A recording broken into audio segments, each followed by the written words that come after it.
নমস্কার দর্শক বন্ধু, সবাই ভালো আছেন।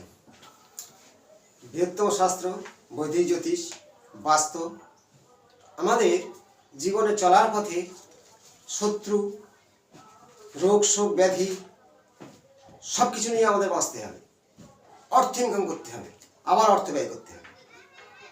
এই জীবন সব কিছু বন্ধন জ্যোতিষ শাস্ত্রের মধ্যে লুকিয়ে আছে। যদি শাস্ত্রকে আমি বারবার প্রতিটা ভিডিও বলি, সবার সামনে তুলে ধরতে চাই। প্রত্যেকে পুরো ভিডিও দেখে নিজেদেরকে জানুন, অপরকে জানার সুযোগ করে দিন। ঈশ্বরের এমন একটা ফর্মুলা আছে, আমরা যেমনই উপরে পাঠাবো তেমন আমাদের রিটার্ন আসবে। আমি কোনো জিনিস দেখে শিখে নিলাম, ভাবলাম কাউকে জানাবো না, সেটা কিন্তু সে ফল পায় না। আয়োজন জানার সুযোগ করে দিতে হবে। Share, like, share, comment. পরপর আমি এমন এমন তথ্য দেবো, আপনাদের বাড়িতে বসে এই জ্যোতিষটা কী জিনিস জানতে পারবে। প্রতিটা ভিডিও ফার্স্ট থেকে লাস্ট পর্যন্ত দেখবেন, ধৈর্য ধরে কাটবেন না, মিলতে বাধ্য হবে। হস্তরেখা হাত নিয়ে দিচ্ছি, প্লাস আমি কমেন্টে জানিয়েছি কুণ্ডলী বিচার দিয়েছি। কয়েকজন আমার ধরো কেউ বলছে যে আমার কুণ্ডলী বিচার আমারটা নিয়ে একটু তুলে ধরো, কিন্তু সবার তো ধরা যায় না। একটা কমেন্ট ঠেকানোর জন্যে বলছি যে কুণ্ডলী বিচার আমি বুঝতে পারছি না কীভাবে করে, সেই ফর্মুলাটা দেখো। নিজের বাড়িতে বসে হয়তো কোনো জ্যোতিষীর কাছ থেকে কুণ্ডলী করে নিচ্ছেন, বুঝতে পারছেন না, সেই বোঝার কিছু পদ্ধতি আমি জানাবো কীভাবে বিচারটা করতে হয়। তো একটা কুণ্ডলী বিচার তো সবই জানা যায় না।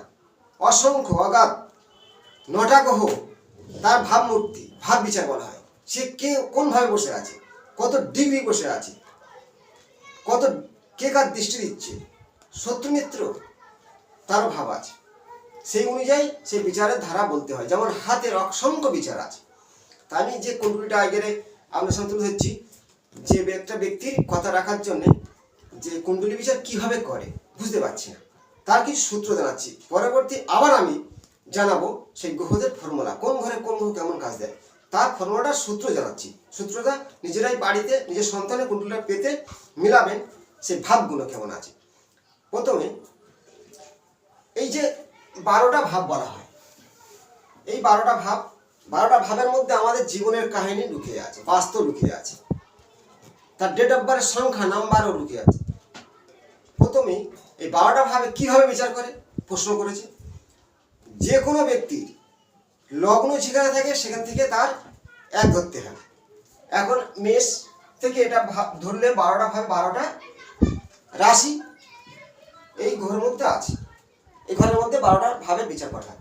তার মেষ মানে 1, 2 মানে বৃষ, 3 মানে মিথুন, 4 মানে কর্কট, 5 মানে সিংহ, 6 মানে কন্যা, 7 মানে তুলা, 8 মানে বৃশ্চিক, 9 মানে ধনু, 10 মানে কুম্ভ, একাদশ মানে 11 নম্বর ঘর, 10 মানে মকর, একাদশ মানে 11 মানে কুম্ভ, আর দ্বাদশ মানে 12 মীন। এই 12টা ভাব 12তে শেষ হয়ে যাচ্ছে। কিন্তু ভাব বিচার মানে গ্রহদের ভাব, সেটা বড় জিনিস। এবারে যে কোনো একটা ছক, তাহলে আমি মেষ থেকে ধরলাম, লগ্ন যেখানে থাকবে সেই তার এক হবে। এখন এখানে লগ্ন বসা আছে, তাহলে তার মেষ লগ্ন। এখন লগ্নটা যদি সপ্তম ঘরে চলে আসে, তুলা লগ্ন হবে। লগ্ন যদি 10 নম্বরে আছে, তার কুম্ভ লগ্ন হবে। এই 10 নম্বরে আছে, মকর লগ্ন হবে। আর একাদশ ঘর মানে 11 নম্বর ঘরে যখন লগ্ন চলে আসবে, তোমার কুম্ভ লগ্ন হয়। মানে শনি দুটো, কুম্ভ ও মকর।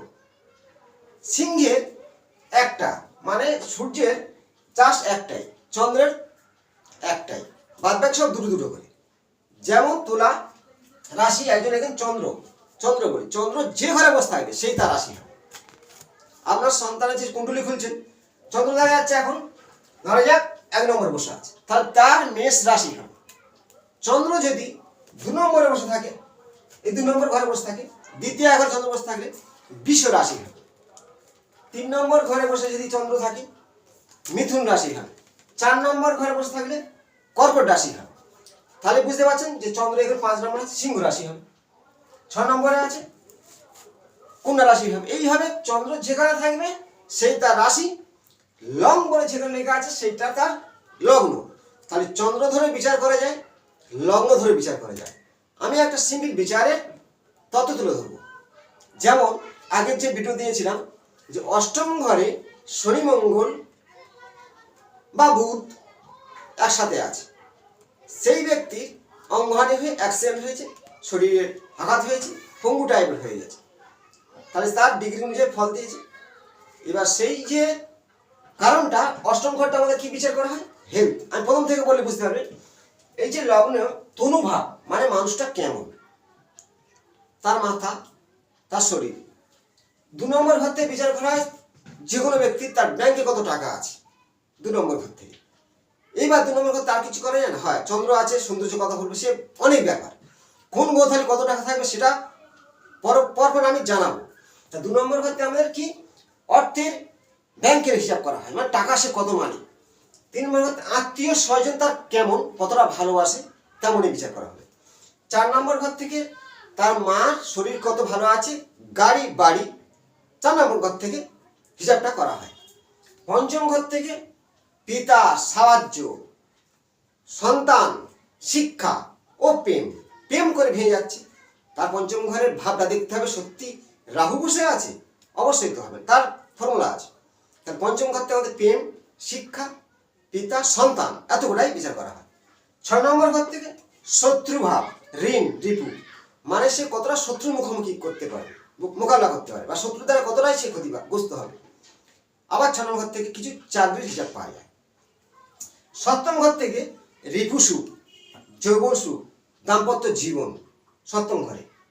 তাহলে আমি ছোট করে বলি, 7ম ঘরে এখন শনি মঙ্গল আছে, দাম্পত্য জীবন অবশ্যই ভালো হবে না, সম ডিগ্রি থাকবে। 7ম ঘরে শনি মঙ্গল, তার সাথে আবার রাহু থাকে। এই 8ম ঘর, 8ম ঘর থেকে আমাদের হেলথ, শরীর কেমন থাকবে, অ্যাক্সিডেন্ট, দুর্ঘটনা, মৃত্যু বিচার করা হয় 8ম ঘরে। যেমন শনি মঙ্গল রাহু, দুর্ঘটনার আগে ভিডিও আমি একজন কুণ্ডলী নিয়ে তুলে ধরেছিলাম। এই যে ভাগ্যের ঘর, ভাগ্য তার কেমন, এই 9 নম্বর ঘর থেকে বিচার করা হয়, এটা ধনুরাশির ঘর। তাহলে ভাগ্য তার কেমন, কতটা কোন গ্রহ বসে আছে। 10 নম্বর ঘর থেকে কর্ম কি করবে, 11 ঘর থেকে কতটা আয় করবে, আর দ্বাদশ ঘরটা কতটা ব্যয় করবে ও বিপদ ঘটবে, দ্বাদশ ঘরটা। তাহলে এইভাবে আমাদের সেই 12টা ঘরকে ভাবমূর্তি বিচার করা হয়। এবারে বুঝলাম যে চন্দ্র যেখানে থাকবে সেখান থেকে তার রাশি, আর লগ্ন যেখানে লেখা থাকবে লং বলে সেখান থেকে তার লগ্ন। কিন্তু লগ্ন বিচার যে বিচারটাই মিলে যতটা, চন্দ্র বিচারও মিলবেই, দুটো বিচার করা যায়, চন্দ্র বিচার ও লগ্ন বিচার। এইভাবে বিচার করে কুণ্ডলী খুলে জানা যাবে, কিন্তু ডিগ্রি অনুযায়ী প্রতিটা গ্রহ 30 ডিগ্রি করে হিসাব করা হয়, মোট 360 ডিগ্রি। কিন্তু যে গ্রহ 28 ডিগ্রি পার হয়ে গেছে মৃত বলে, আর তার কোনো সুখ থাকে না, আর 0 ডিগ্রি থাকলে সেই সবে ভূমিষ্ঠ হয়েছে, তার কোনো শক্তি নেই। সেই গ্রহ শুধু এখন একটা শুভ গ্রহ চন্দ্র, এই যে 2 নম্বর ঘরে বসে আছে, ধরা যাক 2 নম্বর চন্দ্র আছে, তার কোনো ডিগ্রি নেই বা ডিগ্রি অতিক্রম করেছে, 28 ডিগ্রি হয়ে গেছে, কাজ করবে না। যেমন চন্দ্রের 2 পাশে কোনো গ্রহ না থাকলে কমন্দন দৃষ্টি সৃষ্টি করে, সেই দোষটার জন্যে সেই ব্যক্তি বিভিন্ন দিক থেকে মানসিক কষ্টে ভোগে। চন্দ্রকে নিয়ে বলবো আজ, চন্দ্র 2 নম্বরে থাকলে সেই ব্যক্তি মানসিক চাপ, মানসিক কষ্ট, যন্ত্রণা ভোগ করে। যদি তার 2 পাশে কোনো গ্রহ না থাকে কমন্দম দোষ সৃষ্টি হয়। কিন্তু চন্দ্র যে 2 নম্বরে আছে, সেই ব্যক্তির খুব সুন্দর কণ্ঠস্বর, খুব ভালো কথা বলবে, ব্যক্তি খুব ভালো। যদি তার সাইডে এই 2 সাইডে কোনো গ্রহ থাকে চন্দ্রের পাশে, আর একটু ভালো ডিগ্রি থাকে, ওই চন্দ্র যদি 8ম ঘরে থাকে, শ্বাসকষ্ট, মানসিক কষ্ট, প্রেমের দিক থেকে ব্যাঘাত 8ম ঘরে চন্দ্র থাকলে হবে। এই যে চন্দ্র, তাহলে 8ম ঘরটা আমাদের হেলথ, সেই শরীরের মধ্যে সেই জিনিসগুলো ঘটবে। চন্দ্র কারো শত্রু নয়, চন্দ্রকে শত্রু বানানো হয় কোনো পাপক গ্রহ চন্দ্রের সঙ্গে যুক্ত হলে, যেমন রাহু, কেতু বা শনি চন্দ্রের সঙ্গে যদি যুক্ত হয়, সমান ডিগ্রি থাকে, সেই চন্দ্র পীড়িত হয়ে যায়। চন্দ্র দগ্ধ হয় না, যেমন সূর্যের নিচে চন্দ্রের কোনো আলো নেই, সূর্যের আলোয় আলোকিত হয়, তাই চন্দ্র সূর্যের দ্বারাই দগ্ধ হয় না, কিন্তু সূর্যের দ্বারাই অন্য গ্রহগুলো দগ্ধ হয়ে যায়। যেমন বুধ গ্রহ সবসময় সূর্যের পাশে থাকে, কাছাকাছি থাকে, হয় যে কোনো কুণ্ডলী খুলুন, বুধ দেখা যায় এখন লগ্নে বসে আছে, এই সূর্য লগ্নে বসে আছে, তার পাশে বুধ থাকবে, বা তার আগের ঘরে থাকবে বা পিছের ঘরে থাকবে। বুধ সবসময় সূর্যের কাছাকাছি থাকে, তাই সূর্য বুধ একসঙ্গে থাকলে বুধাদিত্য যোগ বলা হয়। সেই হিসাবে বুধ সবসময় কাছে থাকে। বুধ কিন্তু সূর্যের দ্বারায় পীড়িত হয় না, দগ্ধ হয় না, কিন্তু বুধের একটা পিঠ সবসময় পড়ে চটচড় করে পড়ে, তার জন্যে বুধের ডিগ্রি কম, সূর্যের ডিগ্রি বেশি, কিছুটা সমস্যা হবে। তার ফর্মুলা নিয়ে অবশ্যই জানাবো। তাই দগ্ধ গ্রহ আছে, সূর্যের দ্বারায় কোন গ্রহ দগ্ধ হচ্ছে, পীড়িত হচ্ছে কোন গ্রহ, যেমন বৃহস্পতি শুক্রের দ্বারা পীড়িত। ধর বৃহস্পতি এই 12 নম্বর ঘর বৃহস্পতি অধিপতি, এই 9 নম্বর ঘর বৃহস্পতির অধিপতি, ধনু রাশি। এখন শুক্র বৃহস্পতির ঘরে বসে আছে, বৃহস্পতির সাথে বসে আছে, শুক্রের দ্বারায় বৃহস্পতি পীড়িত হয়ে যাবে, পীড়িত গ্রহ। এই নিয়ে ছক বিচার করা হয়। কমেন্টে জানানোর কারণ যে ছক বিচার কিভাবে করে, একটা ভিডিও হয় না, অবশ্যই আমি জানাবো।